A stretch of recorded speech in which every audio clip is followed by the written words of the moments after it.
Los Angeles, give me some of you. That's John Fante, Ask the Dust. This is a book, Dear Los Angeles, the city in Diaries and Letters, 1542 to 2018, compiled by David Kippen, Kipen. Here's a quote from Chief William Mulholland, dedicating the Los Angeles Aqueduct. There it is, taken. Okay, so some good stuff here.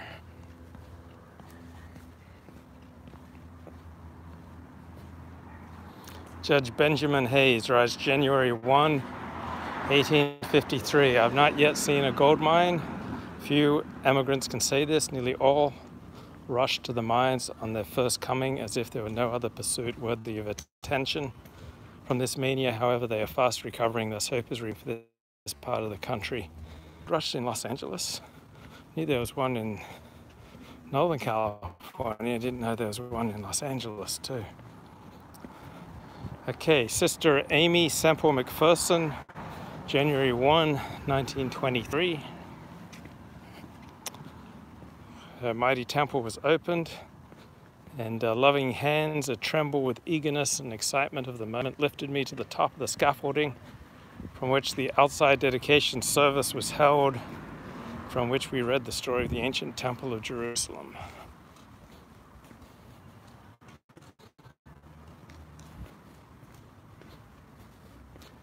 Christopher Isherwood writes, this year is going to be, what year does he write this? 1941. This is going to be.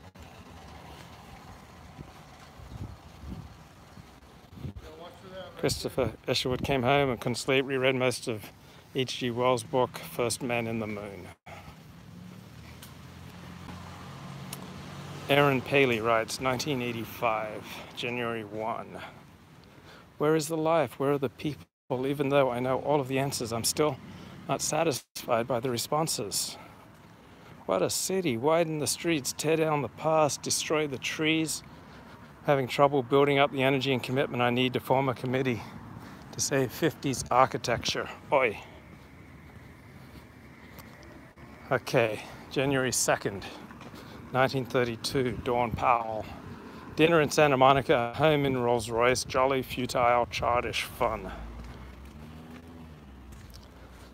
Okay, from 1929, January 3, the Santa Monica Mountains are not big as mountains run, but they are very picturesque. That is proven by the Lasky Ranch. Driving past that ranch yesterday, we saw motion picture sets for Cliff Dwellers Settlement, a Belgian village, a western mining town, and a waterfront scene, each in what seemed its natural setting. And doubtless those hills and valleys, chocolate drop peaks, and corrugated canyons have been seen by motion picture patrons all over the world. It made us think of the two ex-doughboys talking of the trees of France. Did they have any eucalyptus up in the war zone, one asked. I never saw any, said the other, but I noticed in all the big war pictures the roads aligned with them. So the Aussies brought the eucalyptus trees and the palm trees apparently to Los Angeles. Right, we have seen the tropical jungles, which could not compare with the hillsides of the Malibu Ranch, which are covered with camise brush tall as a man and so thick couldn't even shoot a gun through it for more than 50 yards. Deer and coyote can hardly penetrate except along broken paths. Coveys of quail have to alight along the roadside to find open ground enough to spread on and continually whir into the air before one's approaching motor. That's Lee Shipley. John Cage writing here, January 3rd, 1935. The hills are all intensely green. From my window, I awake to look at snow-capped mountains. The air is very gentle and sunlight is brilliant and warm. Mother says that I may buy a flute. Mother's being on the newspaper makes it possible for her to get tickets for anything she wants to go to, so that I will be able to attend any concerts there that I want to. I want to go to the Philharmonic, whether I like the programs or not, because I think it's very necessary to hear as much music as I can.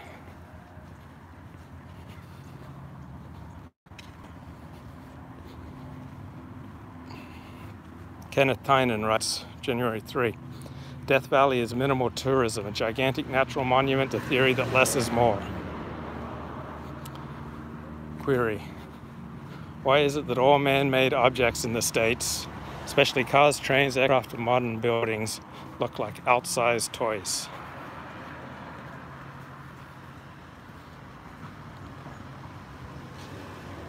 Aaron Paley, January 4, 1985. I can't make the city what I want it to be, and I can't stop wishing it was something else. I cannot, nor have I really accepted it. Okay, hold on, guys. Woo! Okay.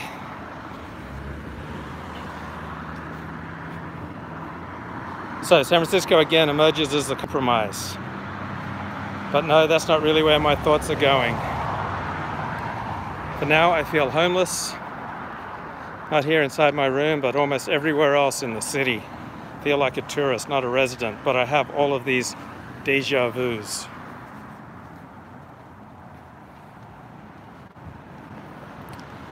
This is from January 5, 1776.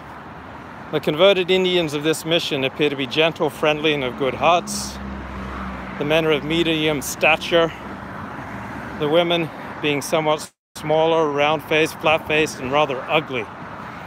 Costume of the men in heathendom is total nakedness, while the women wear a bit of deer skin with which they cover themselves, likewise an occasional cloak of beaver or rabbit skin. Although the fathers endeavor to clothe the converted Indians with something as best they can. So, we're walking by the park outside the motion picture, Los Angeles Motion Picture Museum. This is Olympic Boulevard at the intersection with La Cienega Boulevard.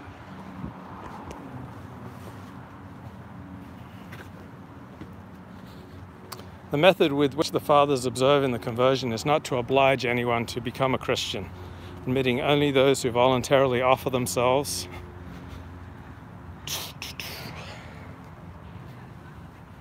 Judge Benjamin Hayes, January 5, 1853.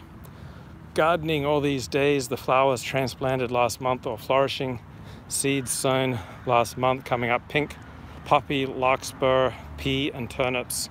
So in middle of December, coming up finally.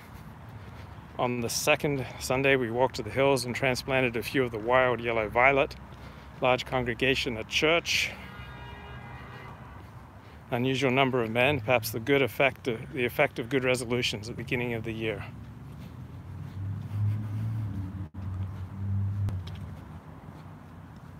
Okay, Kenneth Tynan here. This is 1977. Read a magazine quiz compiled by experts on geriatric subjects, which purports to predict your life expectancy on the basis of your answers to questions about habits and general way of life. I answer with scrupulous accuracy and discover that I shall be dead in May. Good old Kenneth Tynan.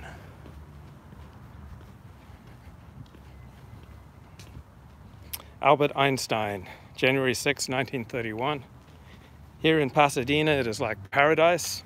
Always sunshine and clear air, gardens with palms and pepper trees, and friendly people who smile at one and ask for autographs. Kind of what it's like for me when I do these stroll streams. Just walk around, always sunshine and clear air, gardens with palms and pepper trees, and friendly people who smile at me and ask for autographs.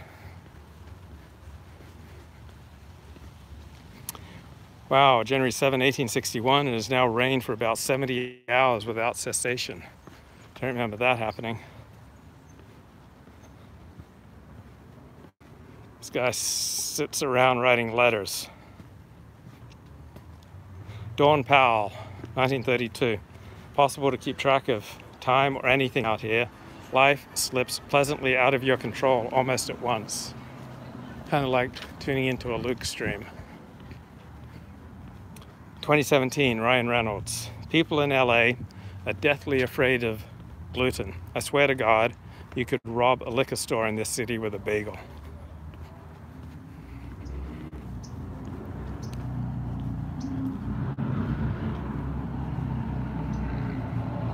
Okay, 1827, January 8, Harrison Rogers. Last night there was a great fandango, a dance among the Spaniards. They kept it up till nearly daylight from the noise. The women here are very unchaste.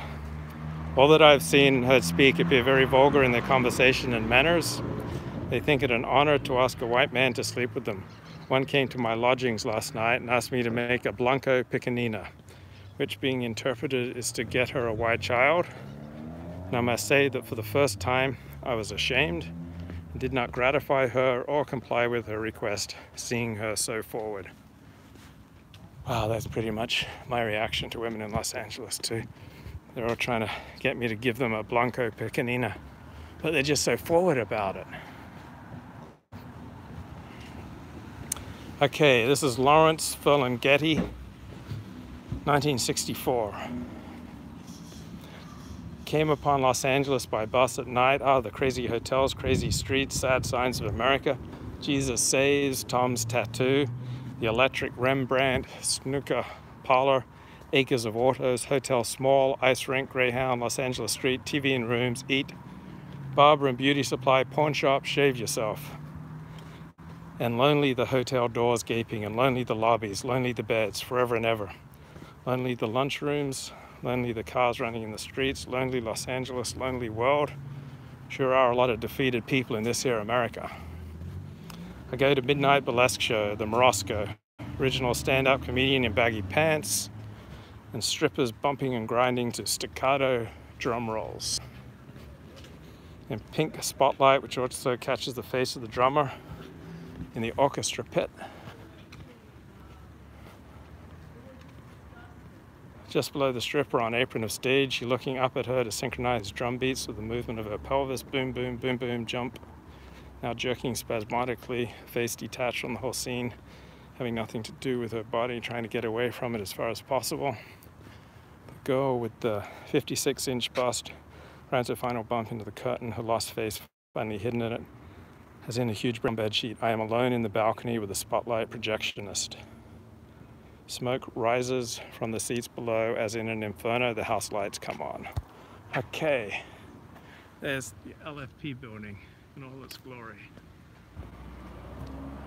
We're in Beverly Hills, guys. The sun glinting off the LFP building.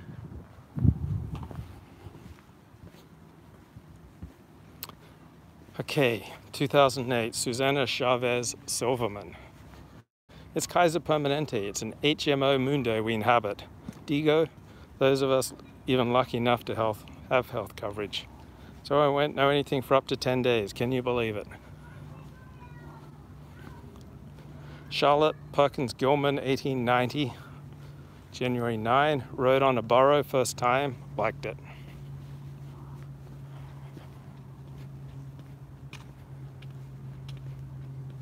(1917) Edgar Rice Burroughs to his agent. I'm still firmly convinced that to change Tarzan, even though the change made a better story of it, would be to ruin it for the million or so people who have read the story.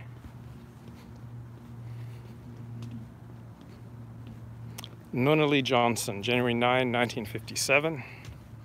So much emphasis was laid on the foreign fate of our pictures. Some of us left the meeting with an impression that was both erroneous and discouraging. Domestic results were either dismissed lightly or in some cases not even mentioned. It's all very well to make the point that musical pictures fare badly as a rule in foreign language countries. But the argument was pressed so far the other evening that I, for example, came away with the bewildered impression that The King and I was a failure. All I heard was that Burma, Pakistan, and Rangoon didn't care for it.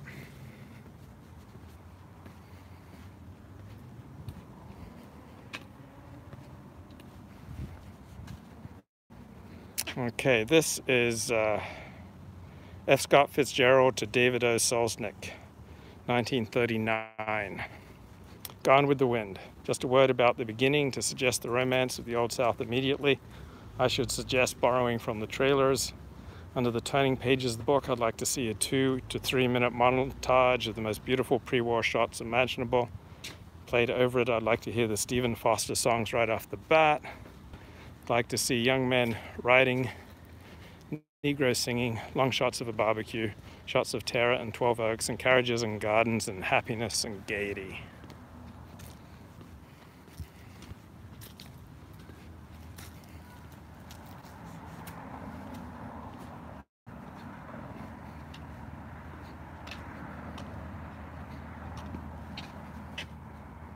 Okay, January 11, 1847. Emerging from the hills, the advance party to which I was attached met two Californians bareheaded, riding in great haste. They stated that they were from the mission of San Fernando, that the California forces had met the American forces under the command of General Kearney and Commodore Stockton and had been defeated after 2 days fighting, that the Americans had yesterday marched into Los Angeles. 1847.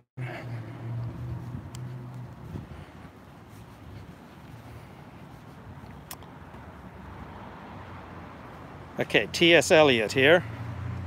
January 11, 1933. I've just consumed a stack of wheats and a mug of mocha in this place, the Brown Derby restaurant. The weather is very hot.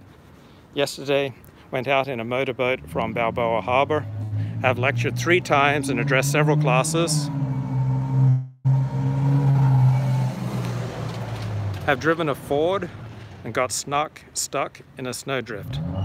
The trees are full of oranges.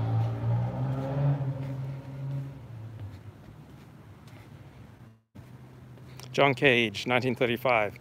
Life has been hectic, and the sky beautifully cloud-filled, sunlight, and then beautiful shower baths. Palm trees and acacias in bloom, and all sorts of things I took for granted for too long. I feel bristling with spontaneity. Okay. Just 1 second.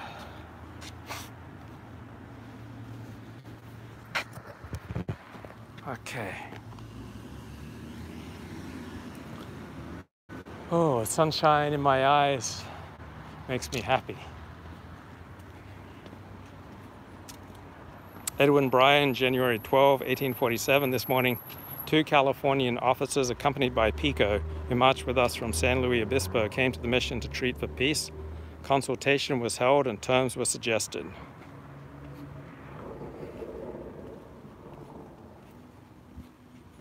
Okay, Jack Smith here. January 13, 1958. The glory that was old Siam will soon vanish from the hills of West Los Angeles. Medieval castles will tumble and antique oriental temples will fall. Mansions and gardens will be ravaged like Atlantis. Whole communities will perish without a trace.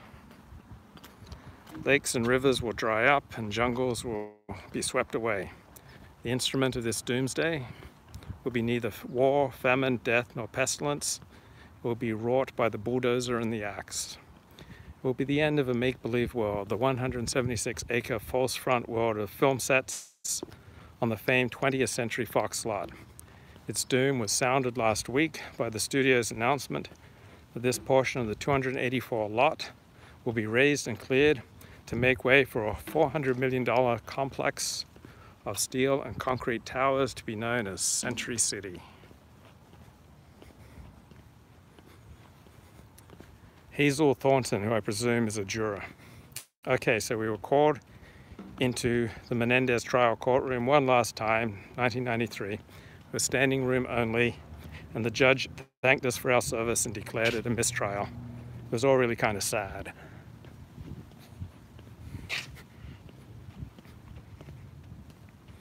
January 14, 1847, Edward Bryan. Drenched with rain and plastered with mud, we entered the City of Angels. Hey, Don. And marched through its principal street to our temporary quarters. We found the town, as expected, in the possession of the United States naval and military forces, under the command of Commodore Stockton and General Kearney, who after 2 engagements with 600 mounted Californians on the 8th and 9th had marched into the city on the 10th. The town was almost entirely deserted by its inhabitants.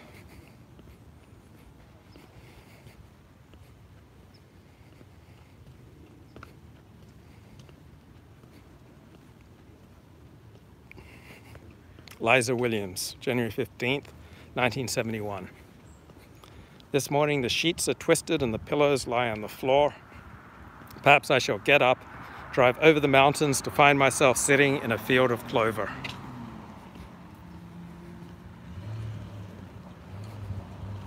Raymond Chandler to his publisher. January 16, 1954. The British actress Gracie Fields seems to feel about Los Angeles very much as I do, that it has become a grotesque and impossible place for a human being to live in.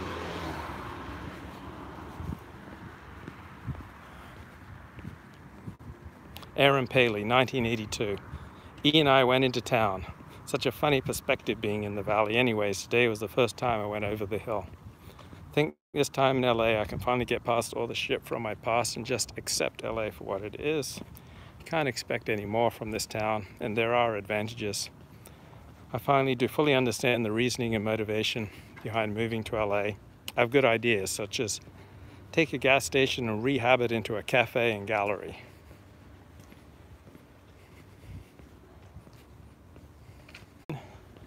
(1769). Fray Juan Crespi.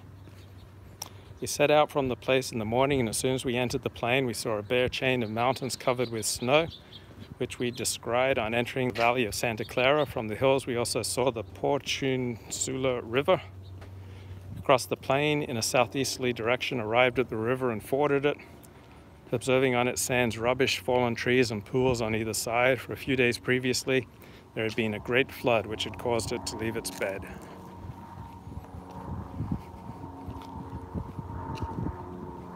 Okay, 1882, Helen Hunt Jackson to her editor. Here the San Juan paper is out, but my Atlantic has not arrived. If you will believe it, I can't buy one in this place. Whoever will come and live a year on this coast can make a book of romance which will live. It is a tropic of color and song. It is a real pain to have to skim over it flying as I do.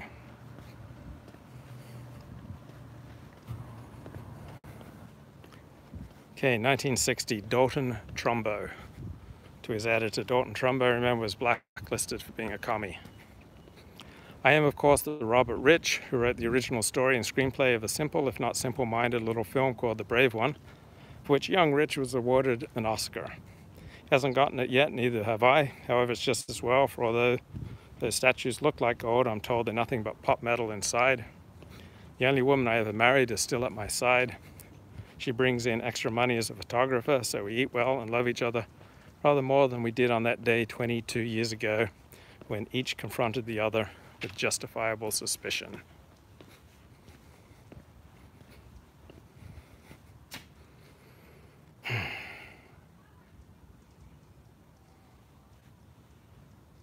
Okay, John Cage here, talking to Pauline Schindler.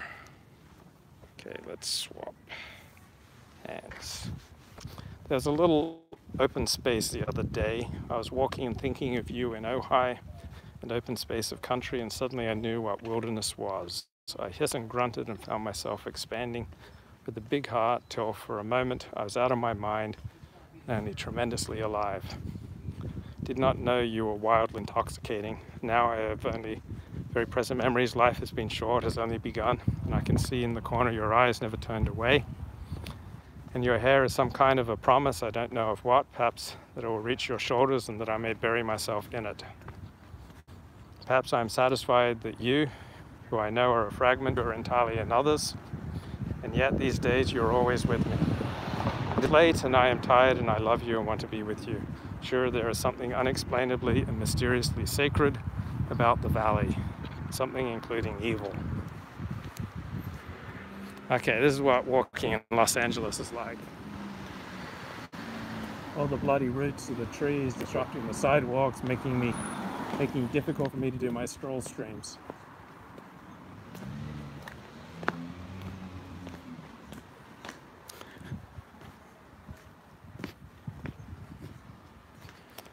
Lee Shipley, 1939. We are getting more and more murals in our public buildings. Now if we can just increase the proportion of morals to keep up with the murals, everything will be grand. James Gillespie Hamilton, 1858, January 19. I walked through a beautiful garden and vineyard, orange and lemon trees hung full of fruit, fine cabbage, peas in bloom, and many other vegetables. Pinks and flowers were to be seen on every side. The day, warm and pleasant, fig trees. This man can truly say that he can sit under his own vine and fig tree. As prophesied in, is it Isaiah? One of the biblical prophets. Okay, this is Ross MacDonald to Eudora Welty, 1971. Your review filled me with joy as your early alleged other writers, but never until now have the tables been turned so blessedly on me. To you I confess that I left the academic world to write popular fiction in the hope of coming back by underground tunnels and devious ways into the light again, dripping with darkness. You encouraged me to think that there was some strange merit in this romantic plan.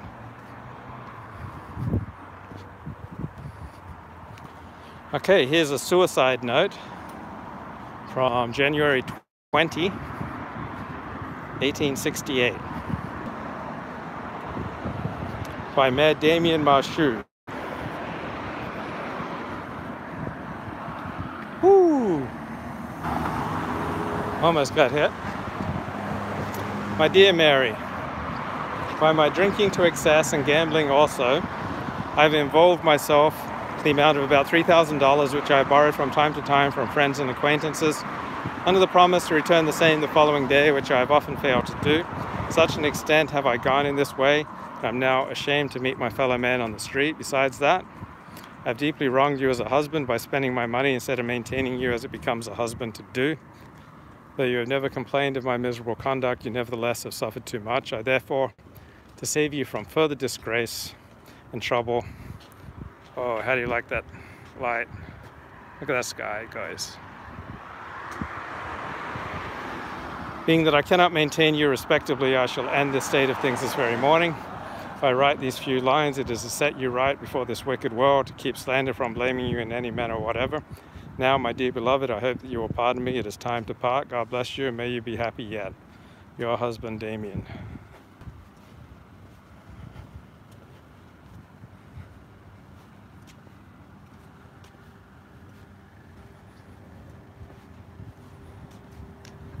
Okay, 1938. F. Scott Fitzgerald to a director. Oh, Joe, can't producers be wrong? I'm a good writer, honest. Frank Lloyd Wright, 1940. It is as if you tipped the United States up, so all the commonplace people slid down here into Southern California. Okay, 2018, this is Julia Campbell. Girls just want to have fun, fundamental human rights. Seen better cabinets at IKEA. We are girl-carding this presidency, and Donald Trump uses reviled Microsoft Word font Comic Sans were a few of my favorite posters at the Women's March in downtown LA. Everyone was fired up, empowered, and sick of Donald Trump's SHIT. The rally was full of positive energy and support for women of all races, religions, sexualities, classes, and origins. Speakers discussed political and social rights, and there was live music. After my friend and I walked through downtown to buy plants, bought a little air plant in a glass container. As an environmental science major, I should really be better at not killing plants, but honestly, I always forget to water them. My little air plant that I named Sheldon only needs to be watered once every 2 weeks though, so I should be able to keep the little guy for a while, alive for a while. Plus, every time I water him, I remember the Women's March. This country definitely isn't perfect, but there are a lot of great people here that I trust to keep the country growing.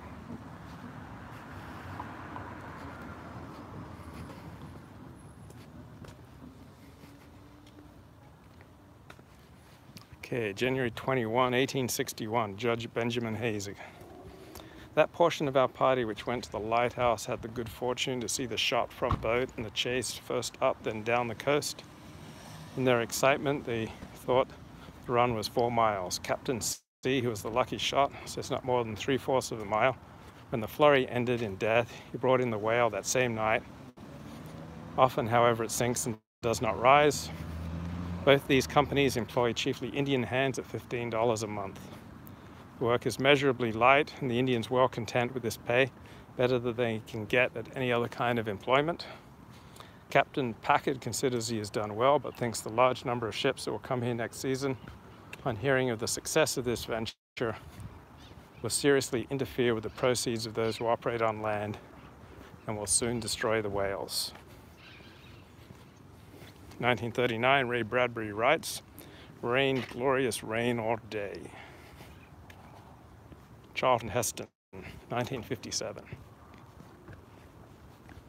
I woke a little late and reread Orson's rewrite of Touch of Evil. Now lacks only good dialogue to make it a really meritable script. The makeup test was a great success, but Westmore made me look so acceptably Mexican. They are cutting the covering lines about my not being. Orson thinks a moustache is in order. If I start today, I just can make it. We also had a Mexican tailor begin work on a suit, which will help. 1982, Aaron Paley. We saw a meteor falling to Earth. It was close to the surface, a few hundred yards, no more, a bright, wide, vertical swath of white light. I stood on top of the mountain at Beverly Glen. I could see the snow on the San Gabriel Mountains, the mountains of Simi Valley, Catalina Island, and Palos Verdes. It was a stunning spectacle. As high as possible, the city stretching around me, reaching upwards. Oh, I like that.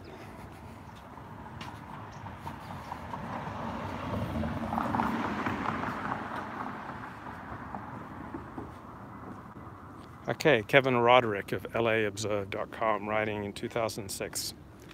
At a book talk, oh Jesus! At a book talk and signing Thursday evening at the Los Feliz Library, so I departed lovely Mar Vista early to beat the crush. To be more precise, I pulled out of the Starbucks at Barrington National, fortified with caffeine, for the Santa Monica Freeway at about 4:30 p.m. 10 minutes into the trip, my editor at Los Angeles Magazine called. She had just left Wilshire and Ogden, heading for Altadena via surface streets. We chatted about gossip, did some serious work, and compared traffic notes. Mine was flowing smooth and easy, so I decided to keep it simple, barrel straight up Vermont. With luck, I'd get an hour at Fred 62 to collect my thoughts. The drive was a grind, hammered by buses and short lights. We had time to discuss the story and dissect the day's headlines. I'm not sure when we realized what might be coming in retrospect. Perhaps we should have given it the reverence you afford a perfect game in baseball. Let the feet go unmentioned until it was official, but we didn't. She began to call off the street names. Catalina slipped past. "Can you see El Polo Loco?" I could. As I rolled north on Vermont, she idled 3 cars back from the red light on eastbound Olympic. "Oh, look," she reported, "there's a bicycle behind you." 2 Los Angelinos passing in the sprawl, our paths intersecting in time and space and the ether of cell phone technology.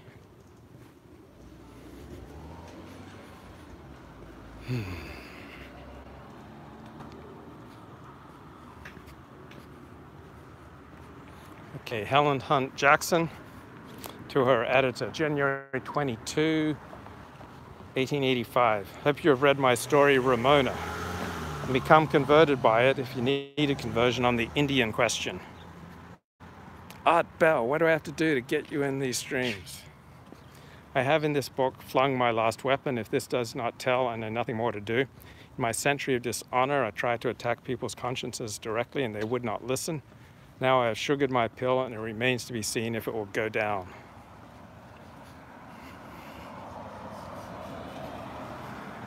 Sam Hall Kaplan, 1989. Dear former President Reagan, welcome back to Los Angeles. To be sure, from a design and development point of view, very different Los Angeles from the one in which you and Nancy once lived. In your waning days as president, one of your more popular lines was to ask people whether they're better off now than they were 8 years ago. No doubt a select portion of LA's population is, judging from the oversubscription of the pricey per-plate testimonials honoring you, the sizes and costs of the custom-designed houses rising here like soufflés.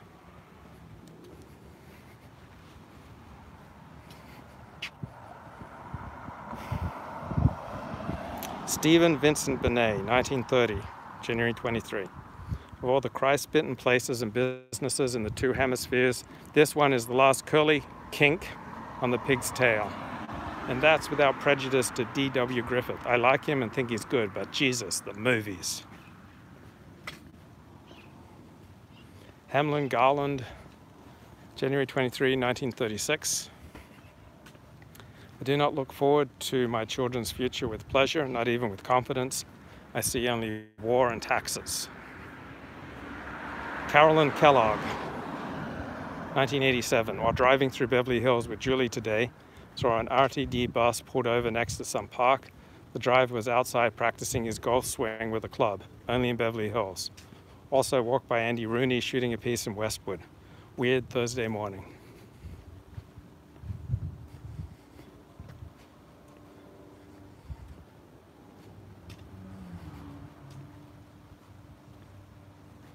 Okay, this is Theodore Dreiser to John Steinbeck, January 24, 1940.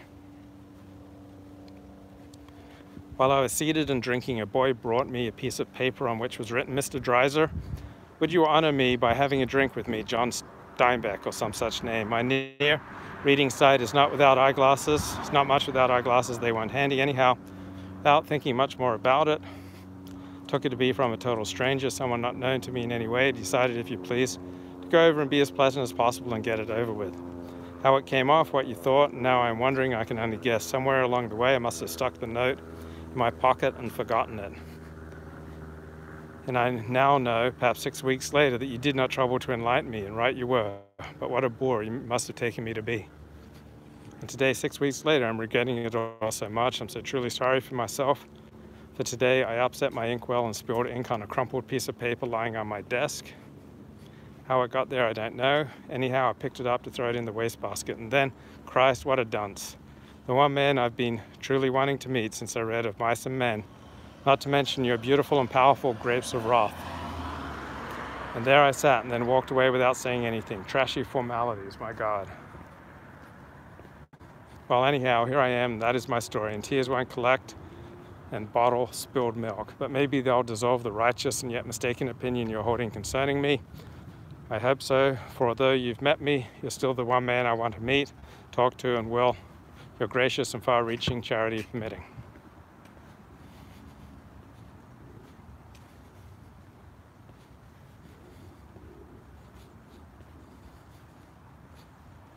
Okay, this is Cesar Chavez to his mentor, January 25, 1962. I wish I had time to tell you some of my latest dreams. Hope you dig this, man. I'm going to try this on my own. By the time I get to Hanford, maybe forced to take a hard look at the situation, decide to latch on to the dear old paycheck for all it's worth and continue here in the little office and really enjoy it. What I need is an accomplice to go along with me. And we're coming up on Wilshire Boulevard in Beverly Hills.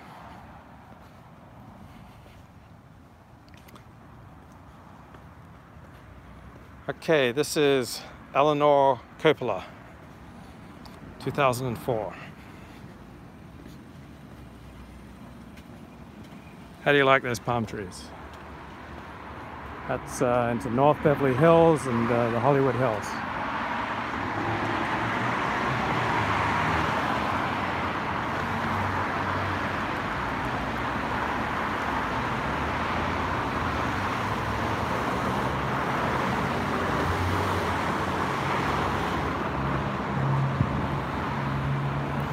Whenever I come to LA, I feel as though I've left my real world and stepped into a parallel universe. It is familiar the way a movie is, but the lawns are greener, the colors of the bougainvillea more intense, the sun glinting off windshield seems brighter, and people wear clothes I've only seen on TV.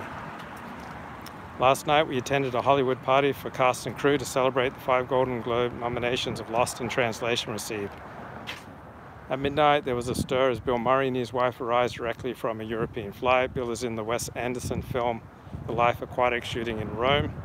When I greeted Bill, I'd forgotten how tall he is, how far he had to bend down to kiss me on the cheek, and I stumbled backwards. It was the first time I'd seen him with gray hair and a beard. He introduced me to his wife. I'd heard he was very devoted to his family. I asked her about her children. She said, we have 6 boys, 2 boys 17 and 19 from Bill's previous earlier marriage, and 4 ages 2 to 10. Her eyes grew dark and I thought I saw pain in them as she took a big gulp of wine. I imagined how difficult it could be, home with 4 school-aged children, while your charismatic actor husband is being catered to on a movie location in Rome. That's looking up to Olympic Boulevard.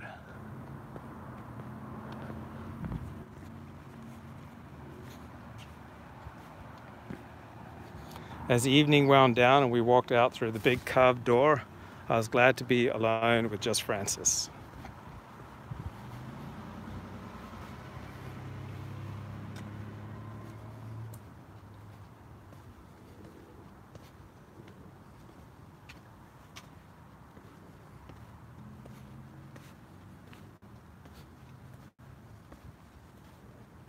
Okay, S.J. Perelman, January 27, 1940. We didn't reply to those last letters of yours and Ruth's out of a combination of growing desperation and the mañana fever that grips one after being out here a few weeks. Though strictly speaking, there is no such thing as out here as a few weeks. It's just one lifeless eternity. Kenneth Tynan, 1977, January 27.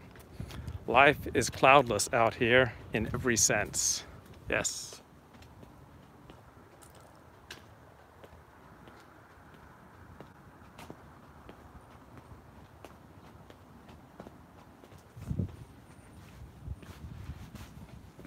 Alexander Wolcott, January 28, 1940. Oh, look at that. What's that? Is that? Something looks very purple down there. Let's go investigate. This part of California seems to me completely loathsome, but I like San Francisco. Okay, Thomas Mann, January 28, 1947. I've been led by strange ways indeed, and in my youth could never have dreamed that I would spend my latter days as an American on this palm-grown coast. But at bottom, destiny has always been well disposed to me, and I cannot but marvel at the way the individual always triumphs over the general, wins through against circumstances.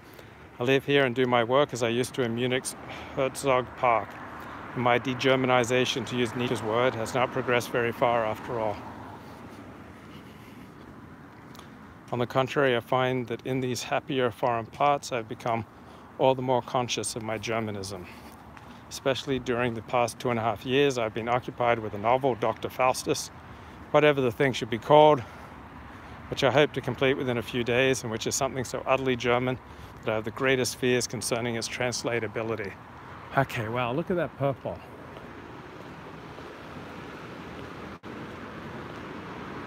I dig it.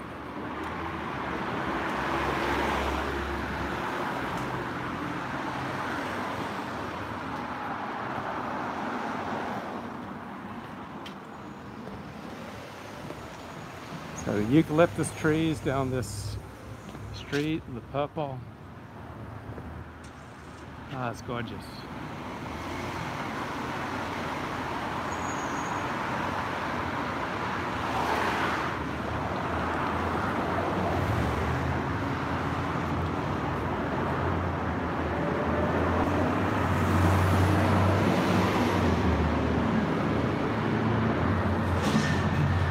L. Vernon Briggs writes, January 29, 1882. We arrived in Los Angeles at 8 this morning, went immediately to the Pico House. We were hungry and enjoyed a delicious breakfast of fried chicken, eggs, chocolate, strawberries, oranges, and griddle cakes. For supper tonight, we had hot tamales made by Mexican women of beef, cornmeal, and red peppers stuffed into a corn husk and then boiled. The nights of Los Angeles are always cool, and one can sleep under blankets year-round. Few persons are troubled with sleepless nights or wake in the morning feeling more tired than they retired the evening before, which we all know is a common occurrence in the East. Blizzards or sandstorms are rare. During the summer, the city is favored with a sea breeze in the afternoon, which is pleasant, relieves the intense heat of the sun. Foliage remains green until several months after the last rain. In fact, the sun does not seem to have the same power that it does east of the Rockies. Sunstrokes are unknown. There have been about 2 cases of rabid dogs reported in the whole state of California. Through East Los Angeles, they're as Los Angeles River.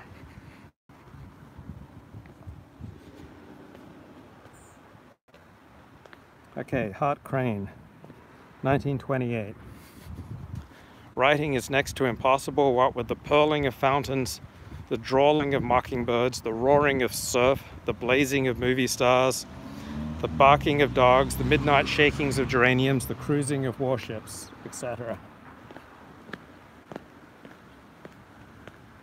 The peculiar mixtures of piety and utter abandon in this welter of courts, ages, occupations out here make it a good deal like Bedlam. Retired schoolmarms from Iowa, Kansas, and all the corn and wheat belt, along with millions of hobbling Methuselahs, alfalfa-fringed and querulous, side by side with crowds of ambitious but none too successful strumpets of moviedom, quite good to look at. Our house, a large U with patio and fountain, rambles all over the place and is almost vertical to the observatory on Mount Wilson. Plenty of roses, camellias, oleanders, acacias, as well as a good wine cellar. Just been interrupted by the butler bringing in a makeshift for champagne composed of carbonated apple juice with a sling of gin. So all attempts at epistolary consecutive are hereby and henceforth abandoned. Lieutenant John McHenry Hollingsworth, January 30, 1848. I was on guard. It was Sunday and crowds of persons were walking the heights. The day was beautiful. Our band was present playing some beautiful airs. I had a visit from a number of ladies, among whom was the fair Isadora. I invited them into the guardroom and showed them all the attention I could.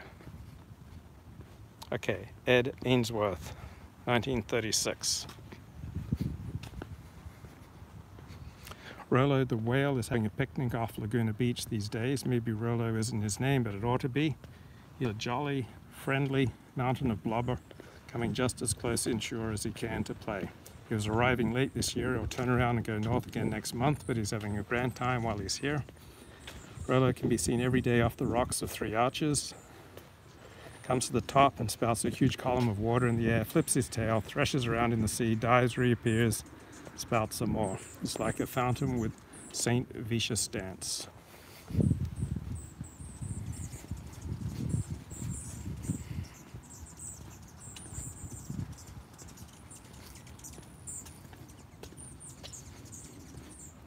Okay, this is Gauka Shire, 1937. Since the 9th of November, I've been sitting in the most terrible construction mess with winter storms during which I have to go up on the roof at 4 in the morning to direct the water into another channel so that my gallery does not flood. There's not been such a cold winter like this in 23 years. Therefore, construction had to be stopped. And that with open doors and walls and windows. I sit with all my earthly belongings in the picture storage room.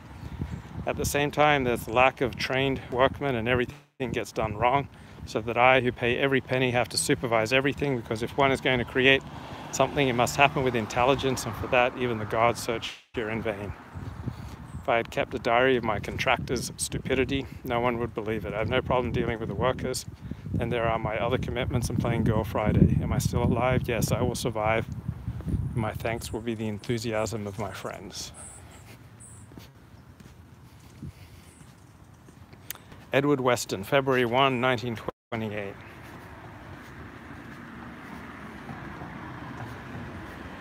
The notable hour of the day was sunset on the Palos Verdes hills. Not a gorgeous sunset, but exquisite in rose and gray of water, clouds and hills. I realized how much one misses living in an ugly, squat city like Glendale, surrounded by box-like abominations in brick, or worse, stucco and cardboard pretensions.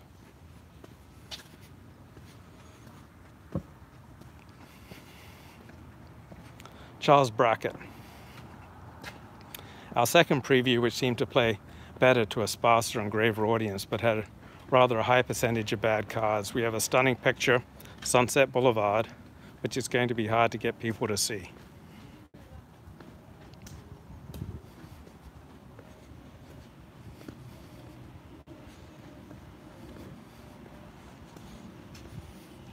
Okay, this is Marilyn Monroe, February 1, 1962.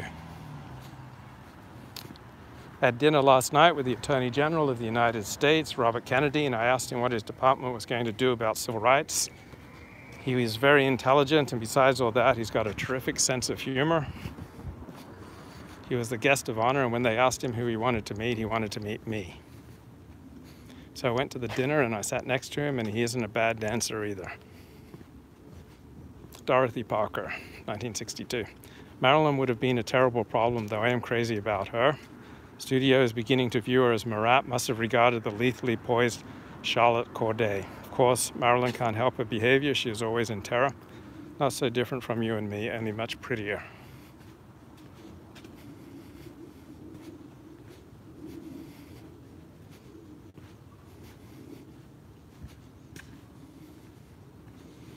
Okay, February 2, 1861. William H. Brewer. The nights have been too cold for me to write without bringing on my rheumatism, and my days have been entirely occupied, much of the time with fatiguing travel. Today is lovely again. I'm writing this sitting under a tree, minus coat, vest, and hat, thermometer at 80 degrees in the shade, and sky as clear as August.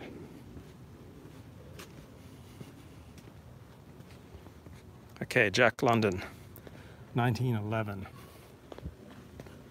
As regards collaboration, is not a case of my meeting the wrong kind of person. The point is, I am the wrong kind of person.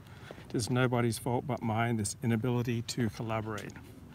I'm at such shaky legs just now that with interest on mortgages overdue, taxes unpaid, and heavy month's bills coming in from everywhere, I was compelled to flee here to Los Angeles so as to stall off payment for a while.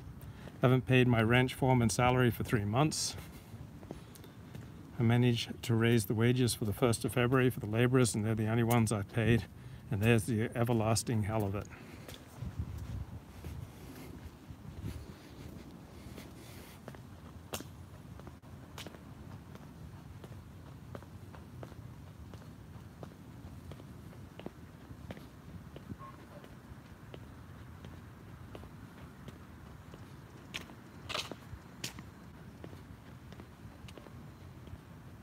Okay, Hemlin Garland. Let's switch hands here. Whoa. February 4, 1932. At William Gillette's invitation, we saw Sherlock Holmes, his play written some 40 years ago. It is a good, tense, well-played yarn of the detective sort, so popular now in book form.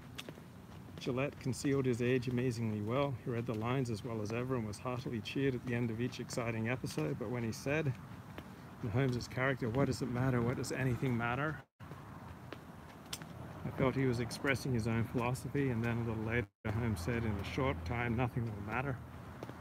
I forecast Gillette's own shortening span of life. This is undoubtedly his farewell to the stage and almost the final year of his life. He is a lonely man. He has no family, no close relatives. He will go back to his hermit life on the Connecticut River and await the sunset. Richard Feynman, 1976. We have a young Polish student here, Isabella Kowalski, who's doing a remarkable job. She rose rapidly to the top of her class and is doing wonderfully. She's the kind of student this place is designed for, and for such a student we feel will really make a distinct, unique contribution. Their full scientific potential is developed and stretched to the limit. To interrupt such a good start and to break so natural a connection between institution and student as we have found here would mean a tragic loss of human potential. It's come to my attention she is having some difficulty in obtaining the necessary exit visa to continue her studies here in the United States. Is there anything you can do to clear up the difficulty with her papers?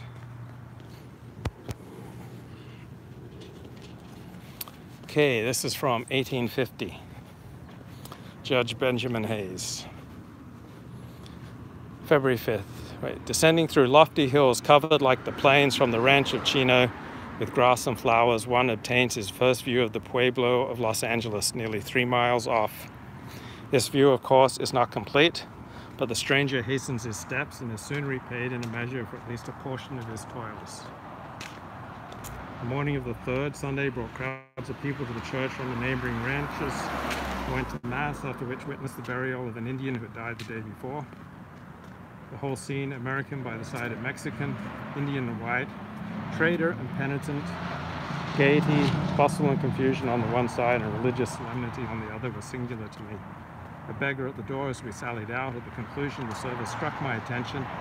Although I did not understand the language in which he now chanted and again prayed, as many in passing placed their arms in his hand.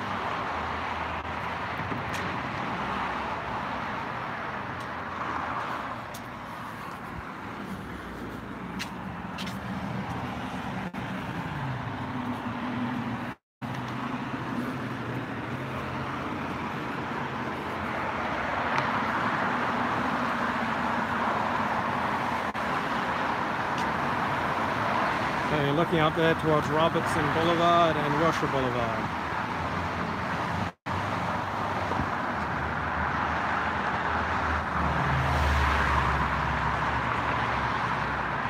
There's Williman Drive. I used to have a passionate relationship with a woman who lived on Williman Drive.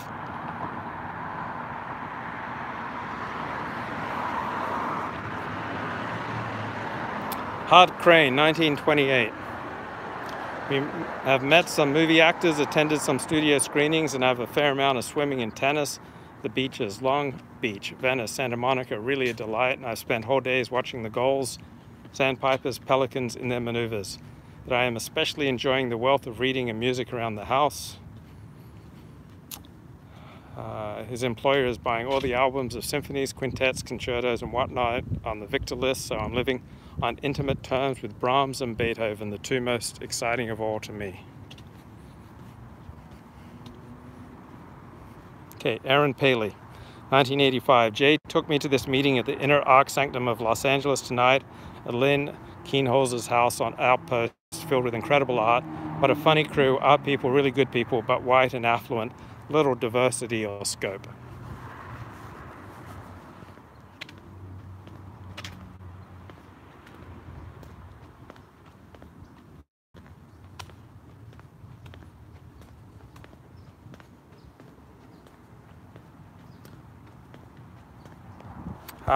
Here's something from Wish They Could All Be California Goals.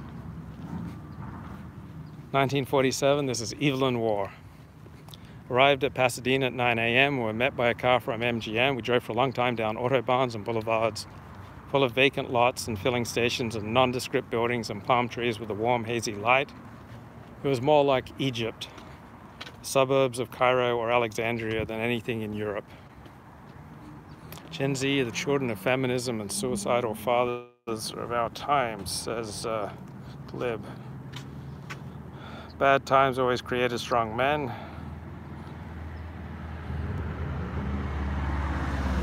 Bugman strolling through the land of the pause.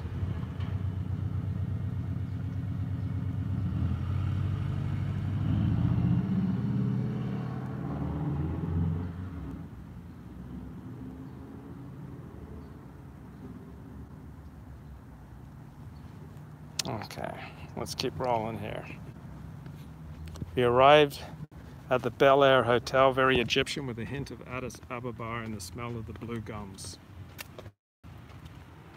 We unpacked, sent great quantities of clothing to the laundry, bathed and lunched. A well-planned little restaurant, good cooking. We drank a good local wine, Masson Pinot Noir.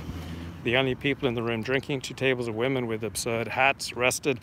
6 sharp, we were called on by the 2 producers, Gordon and McGuinness, who were preceded with fine bunches of flowers with their shy wives. We sat in our bedroom and drank.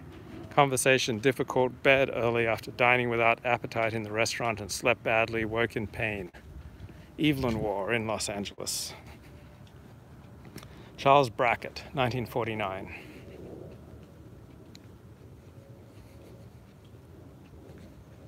Billy and I worked on the home movie scene until Gloria Swanson appeared from Edith Heads, whereupon Billy was really superb.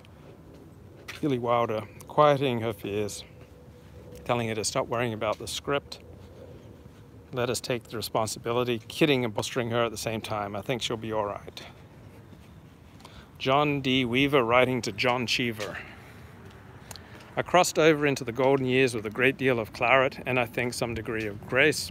Carl and Eve Foreman assembled 24 assorted friends, and when we had the cutting of the cake and the serving of the champagne, Norman Corwin was warm and eloquent, but I've heard him speak twice in the last year at memorial services.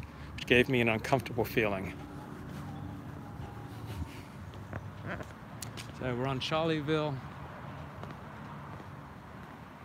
coming up to Robertson.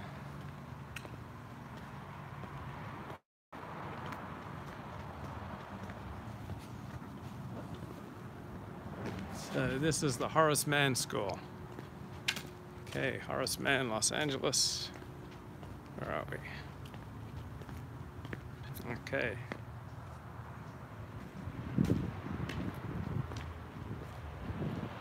Horace Mann, Beverly Hills.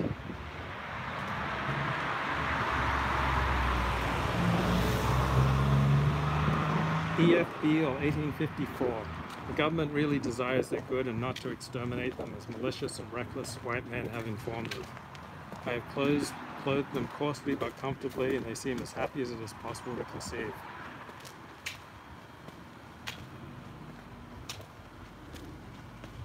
I have no military force here and require none. My door has neither been locked nor barred night or day, yet my feeling of security is as great as though I was surrounded by an armed guard. I hope to raise these people to believe that God has not created them to live and die as the wolves and beasts of their mountains. Constantly they say to me, we have been asleep a long time, we are just beginning to awake, but our eyes are not yet wide open.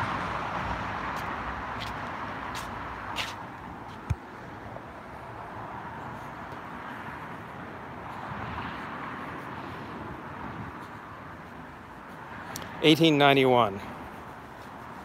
Jesse Benton Fremont. We have a cottage on the bluff, and I can sit here and feel the enchanting soft freshness of this blue ocean and get that stilled feeling the sea always brings me. There is nothing crude or nearly raw about this lovely spot, for as well planted nearly 20 years ago, equal 50 elsewhere, and the broad terraces on the bluff as its wide double avenues of old windswept cypress and eucalyptus trees, where a long mile of firm grass-grown walk can be had. And 100 feet below, the long rollers break on a firm sand beach on which one can drive for many, many miles.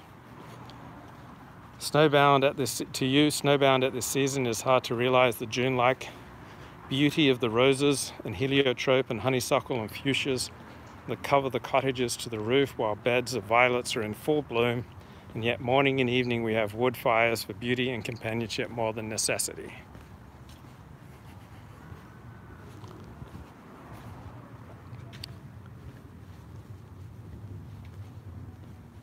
Oh, Theodore Adorno. Okay, to write poetry after the Holocaust is barbaric or something.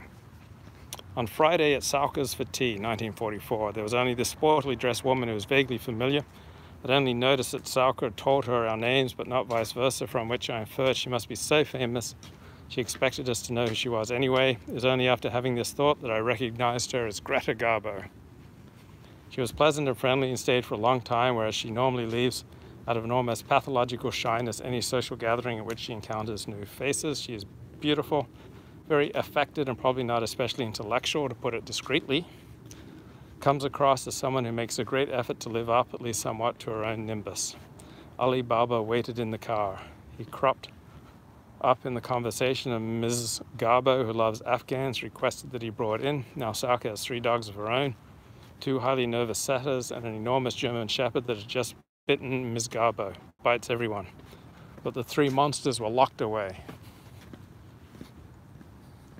So Ali was then allowed in. He smelled his colleagues, stormed about like mad. I'd never seen him so beside himself, and suddenly, before we knew it, he had lifted his little leg by a bookshelf, made his mark upon a book by Osa Johnson, in the presence of the supposedly most beautiful woman in the world.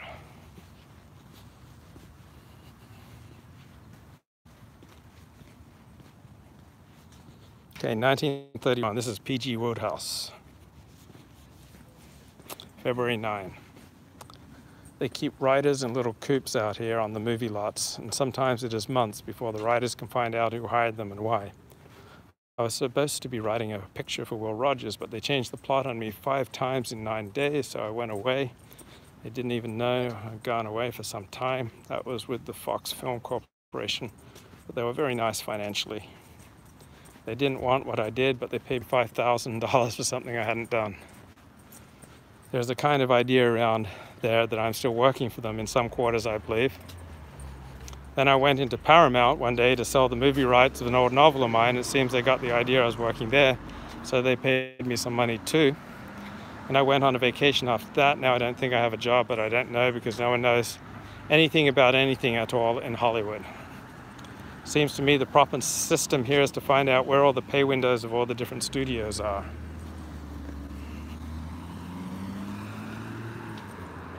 And go around them every now and then and ask if there's a check and act a little surprised if there isn't. After a while, maybe there will be. Found in one studio that they were getting ready to shoot a story. 15 writers had worked on it for 10 months, but they found out they did not have a script when they started to shoot. So they gave me 2 weeks pay to write it. I did it in 5 days, but I think they lost it somehow. Anyway, they probably wouldn't use just one script. They need 5 or 6. They shoot a little from one and a little from another and so forth. And then they wonder why the picture is kind of disconnected. There are some writers out here who have never had a thing filmed in 2 years. Others turn out a script every 2 weeks. The one who never get anything filmed get the most money. George Kaufman's play Once in a Lifetime is not a burlesque or an exaggeration. It is a sober bit of reporting. Man, I love that purple. Beautiful.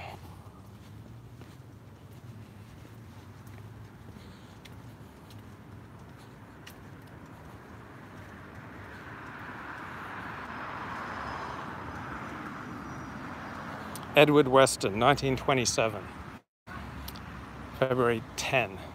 Why this type of woman? Why do they all come at once? Here I am, isolated, hardly leaving my workrooms, but they come, they seek me out and yield. Or do I yield? Kerry McWilliams, February 11, 1931. Do a group of stories about Los Angelesians in the manner of Joyce's Dubliners. John Steinbeck, 1933.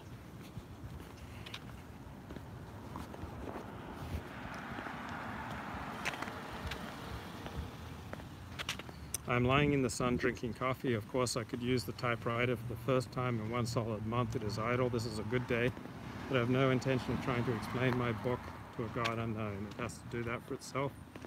I would be sure of its effect if it could be stipulated that the readers read to an obligato of Bach. We are very happy. I need a dog pretty badly. I dreamed of dogs last night. They sat in a circle and looked at me and I wanted all of them. Currently we are heading for the rocks. The light company is going to turn off the power in a few days, but we don't care much. Okay, this is John Huston to James Agee, 1948. I hesitate to put down these lines of appreciation as I am of the belief there should be little or no traffic at all between the critic and the criticized.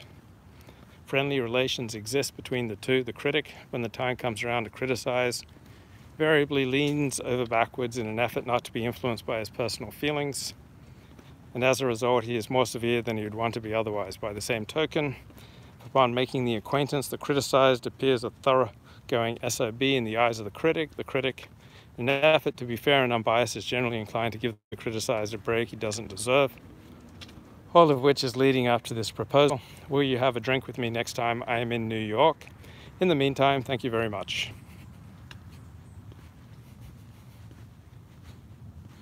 And this is James Agee to his priest 4 years later. The review of his and Houston's The African Queen, of course, makes me feel very good, both in simple pleasure of being praised and more gratifyingly because he realizes so much more clearly than most people what I was trying to do.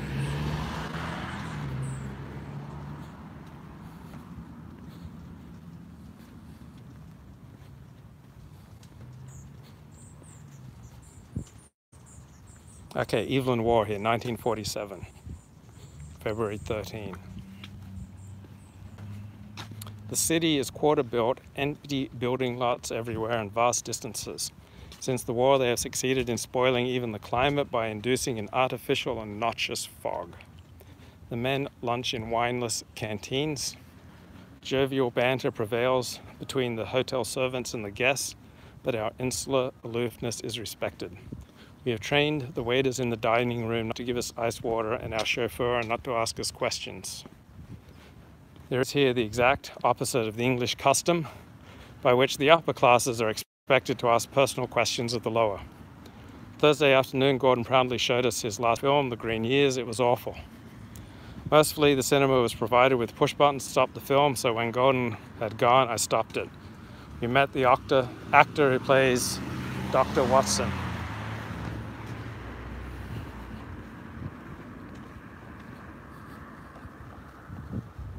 Okay, Charles Bukowski, 1967.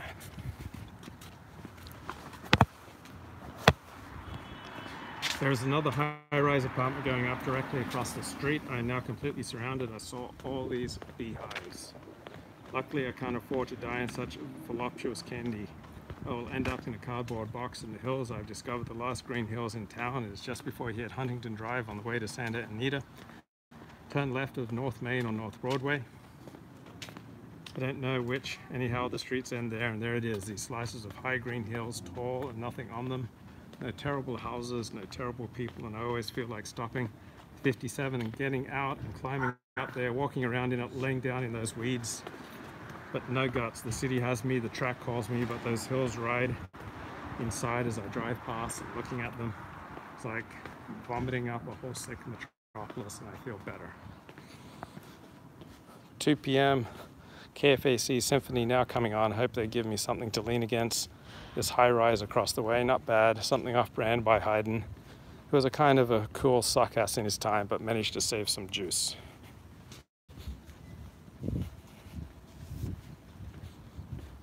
Alexei Sayle, 1991. Late tonight, we were walking along the Sunset Strip. The only other pedestrian was a man ahead dressed in baggy shorts. If he's walking, he's got to be British, my wife said. As we got closer, we recognized the British pop songster Billy Bragg.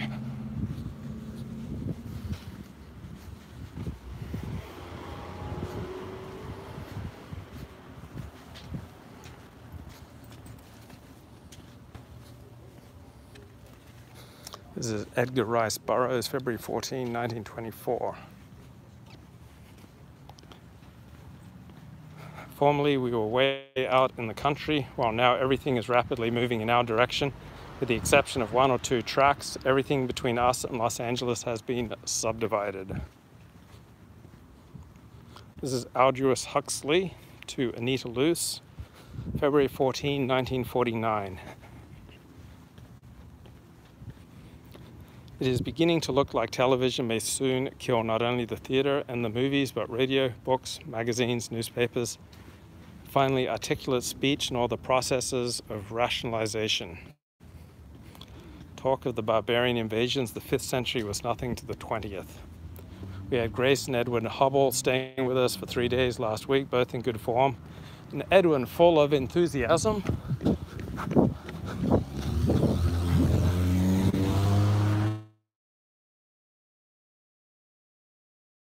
Enthusiasm over the first photographs taken by the 200-inch telescope. The thing does all that was hoped for, and the first sample shot revealed 2 entirely new and unspectacular kind of nebulae, with faint images of nebulae going on and on in undiminished numbers to 1 billion light years into space.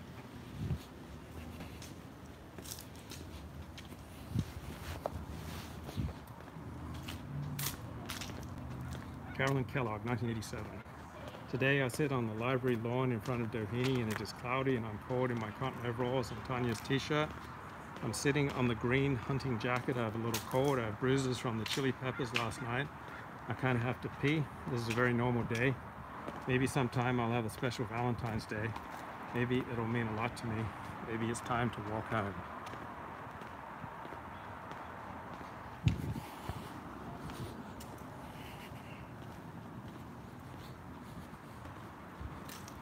Okay, Hamlin Garland, February 15, 1928.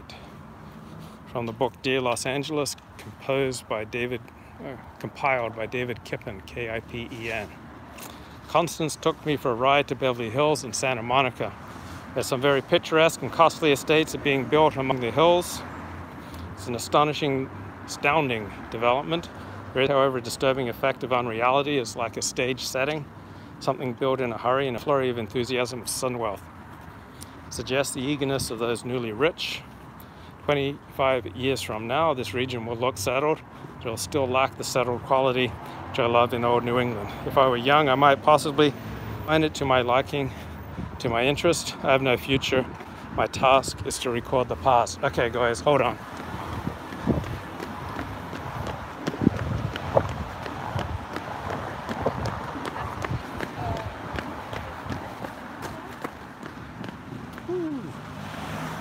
Good times. Good times.